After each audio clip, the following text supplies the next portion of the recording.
એક જ દિવસમાં છેડતી, પ્રોહિબિશન તથા ચોરીના ગુનામાં સંડોવાયેલ કુલ 4 આરોપી વિરુદ્ધ ભાષા અટકાયતની કાર્યવાહી કરતી સુરત શહેર લીંબાયત પોલીસ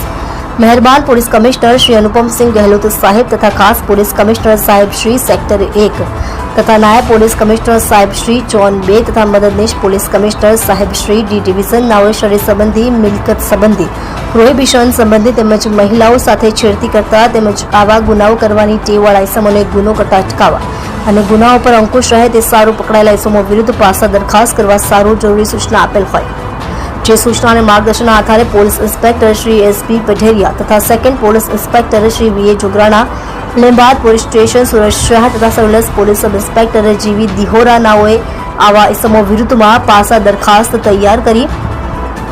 પોલીસ કમિશનર સાહેબ શ્રી સુરત શહેર નાઓ તરફ મોકલી આપવા સૂચના આપતા હેડ કોન્સ્ટેબલ ચબરસિંહ જેસંગી નાઓએ કુલ 4 પાસા દરખાસ્ત તૈયાર કરી મોકલી આપતા, જે તમામ પાસા દરખાસ્ત મહેરબાન પોલીસ કમિશનર સાહેબ શ્રી નાઓ દ્વારા મંજૂર કરી પાસા હુકમ કરતા 4 ઇસમોને અટકાયતમાં લઈ પાસા હુકમની બજવણી કરી અલગ અલગ જેલ ખાતે મોકલી આપી પ્રશંસનીય કામગીરી કરેલ છે. આરોપીઓ સુફિયાન અહેમદ નિયાઝ, અહેમદ અંસારી રોહિત ઉર્ફે દીપકભાઈ વારડે, નિખિલ યશવંત પાટીલ તેમજ અજય ઉર્ફે પિન્ટુ રામસિંહ ગિરાસેને પાસા અટકાયત કરી કાયદેસરની કાર્યવાહી લીંબાયત પોલીસ દ્વારા કરવામાં આવે છે. તમે જોઈ રહ્યા છો કેપી ન્યૂઝ ચેનલ રફીક શેખની સાથે.